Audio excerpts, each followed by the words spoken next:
Hi, I'm your host Vasco Duarte. Welcome to the Scrum Master Toolbox podcast, where we share tips and tricks from Scrum Masters around the world.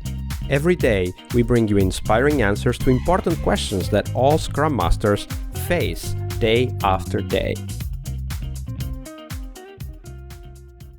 Hello, everybody. Welcome to one more week of the Scrum Master Toolbox podcast. And this week, we have very special episodes in the plural with Lorna Mason and Jon Lawrence. Hi, welcome to the show. Hello. Hello. Lorna and Jon are both agilists working in an awesome insurance scale-up based in Brighton. And as you might have guessed from the introduction already, they're going to tag team this week with us. And their journey to Agile has walked the less traditional path of change management and continuous improvement to Scrum Master, Delivery Manager, and Agile Coach, proving, and I'm sure something we will dive into later on, proving that not every Scrum Master needs to learn and know how to code before they become a Scrum Master. They hold the firm belief that you can be a successful Scrum Master as long as you genuinely care about people and value first, and hold a profound desire to always make things better, which is a very common pattern in Scrum Master. So let's start with Jon. Let's dive a little bit deeper into your journey, Jon. Tell us, how did you end up becoming a Scrum Master? Yeah, thank you. So as you mentioned, I think myself and Lorna have both had kind of non-traditional paths. So I worked in change management a number of years ago, and I was first introduced to Agile on a platform transformation project. So we're taking an old legacy platform and transform into a new platform. And I was really introduced into the Agile ways during this cycle. But interestingly enough, I actually went through Prince 2 project management training just before. And I thought, I'm going to come onto this project and I'm going to know everything and I'm going to be able to apply all these Prince 2 techniques. And then they said, oh, we're going to work Agile. It was quite interesting because it was totally different from Prince 2 in the sense that I'd gone through the training and it was quite rigorous and all the different steps. And then Agile was very much lighter. And immediately it appealed to me and was something which I became very interested in. So once I was working as a subject matter expert on that project, and then worked very closely within a Scrum team following the project and the launch. And I was working with my Scrum Master who asked me, would be getting into Scrum Mastery be something which should interest me? And it jumped out at me because of the people side and being able to interact and work as a team, but also see the team flourish. So we started training, and there's a saying, obviously, that you want to be prepared if one of your colleagues gets hit by a bus. Obviously, you hope it doesn't happen. Even if it's the Scrum Master, right? Yeah, but funnily enough, I say funnily enough, thankfully she was okay. My Scrum Master was actually in a accident one evening where she was on her push bike and she was hit by a car. Thankfully, she's all okay. She was absolutely fine, but she had to take a bit of time off. So our boss said, Jon, would you mind stepping in? So that was kind of my first kind of thrown in at the deep end. And I worked closely with my team. It was a really good experience because it meant that I could jump in and really kind of get involved as what I believe to be a Scrum Master. So we had a really successful sprint. We completed absolutely everything. We got through everything.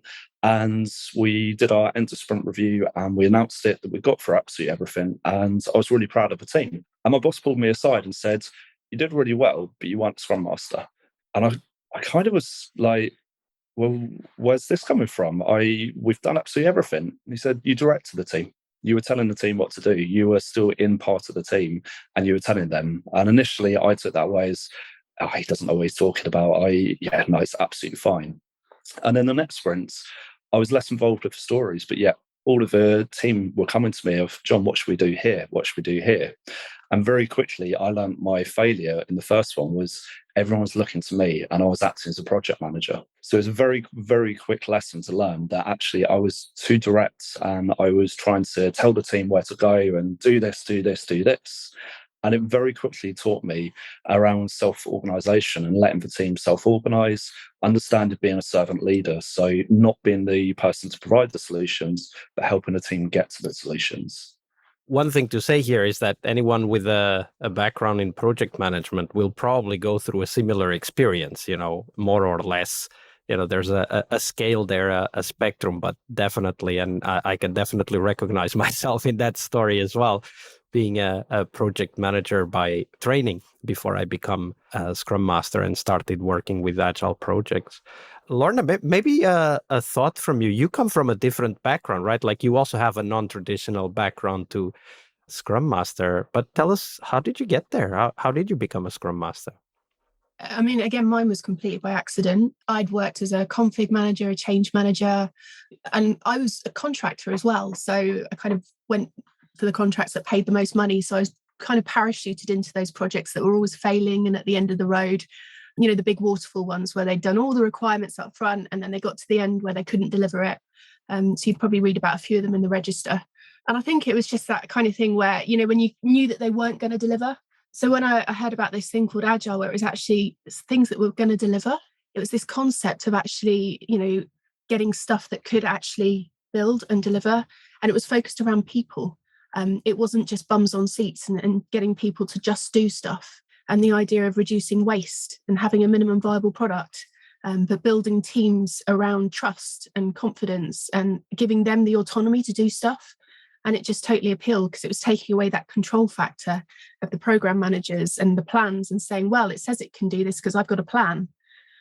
So for me, it was that whole appeal of just putting the autonomy with the team and just the title, Scrum Master. I mean, who wouldn't want to be a Scrum Master, a master of anything? But, you know, it's like Jedi Master. Yeah, exactly. I mean, you guys live in the UK, so both Lorna and Jon are based in the UK. So Scrum probably meant something for you, right? I didn't have a clue at the time. I was just like, what is this role? You know, I always get, whenever I tell someone I'm a Scrum Master, they're like, oh, you play rugby? Yeah. You're involved in rugby. And it's You know, actually, it's to do with IT. And this is very much a country-specific topic because obviously a Scrum is not called a Scrum in any other language than English. And in the US, they don't play rugby, so they don't know what Scrum is. No. But just out of curiosity, or as a trivia, our podcast is listed among the top Scrum podcasts in the UK. So you'll see BBC Rugby podcast and the Scrum Master Toolbox podcast. So there you go, finding new audiences for all kinds of weird reasons. All right, but Lorna, you didn't share yet your story of failure. And of course, we want to know that because it's through the failures that we all learn, and sharing these experiences in the community, we can hopefully overcome and maybe even avoid some of those failures. So share your story with us, Lorna. Oh, God. I mean, there's so many. I think as a Scrum Master, it's the thing, failure is just what makes you who you are, doesn't it, right? And it makes you a better Scrum Master. I think a classic for probably nearly every Scrum Master is you go and you do your 2-day course, you get your certificate and you're brimming with enthusiasm. And then you get your first team and you're going to go and teach them Scrum. And you go in there, and I had my first Scrum role and I was introduced, this is Lorna, your new Scrum Master, if you want her. And so there was a failing on both sides there because the team clearly didn't want me. They thought they were a very self-organizing team. They didn't need a Scrum Master. But equally, you know, I was newly certified and I could teach them stuff that they already knew.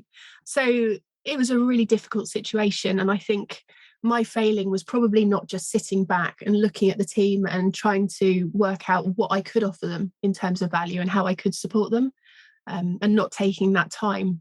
But instead, I kind of, you know, I had the Scrum guide. I was really enthusiastic and I was just trying to say, well, why is this story sat here? You know, do we need to look at this? Should we put some whip limits on these columns and shall we try this? So I think, you know, when you look back and you're going into your next team, you take the time to kind of assess the team a little bit more. As a coach once said to me, you sit on your hands for a period of time and you watch how the team operate and you look at the dynamics of the team.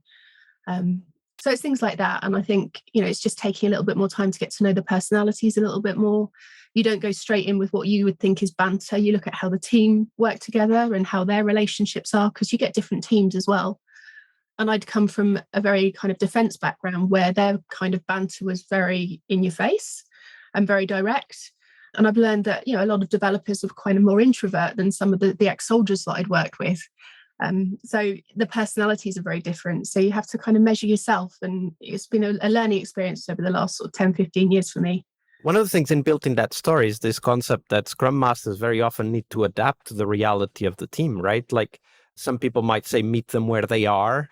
That's a phrase we hear often here on the podcast. And it's kind of a key word or a key phrase rather for a Scrum Master. But I think you very well illustrated that with this difference in culture, right? Like when you worked in defense, the type of teams you work with and the type of people you worked with, it was very different from the type of people you ended up working with in the current set of industries that you've worked in lately. And as you look at your past, and Jon, also feel free to come in here, as you look at your past experience with teams, like what are the tips, the tricks you can share with us about that process of meeting teams where they are adapting to their reality? I think for me, it's understanding kind of the maturity of a team initially. So one of the important things, if you're coming into a team which is already formed, then as Lorna says, making that assessment of, okay, where are this team? Taking the time to understand their culture, the way that they work, and build the trust with them. With a newer team, then you're very all fresh, you're all very new, and you need to have a look at the team formation techniques. So we've gone through some team formation recently, and one of the big things for me is building the understanding of who I'm working with, so that you create those relationships. You understand this person sitting opposite me or virtually, really important at the moment. They like this kind of thing. This is what they're interested in. And you build the relationships of the understanding of what each other like. And that helps promote good communication, because if you know something about that person, they're not just that person who I speak to at the stand-up, who I might get some feedback on some work on. They're the person who likes playing music, who likes playing sports and that side of things. So for me, that's really important. Lorna? I was going to say, you can't see me nodding here, but that's one thing I actually take really seriously is when I have a team, I like to get to know people individually as well and build that trust on an individual level as well as on a team level.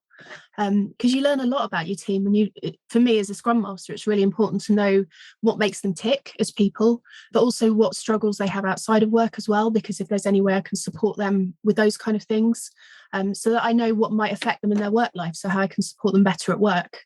And you don't always know that. You have to stand up in the day and people have their working hours, but sometimes it's important to know what else is going on if they're willing to share that, because then you can support them better. And everyone talks about output and work and things like that, but it's about making people happier at work, isn't it? And supporting them the best you can. So for me, that's really important, the people side of it. It's about supporting people the best you can. I think that's a beautiful way to summarize it. Thank you very much, guys.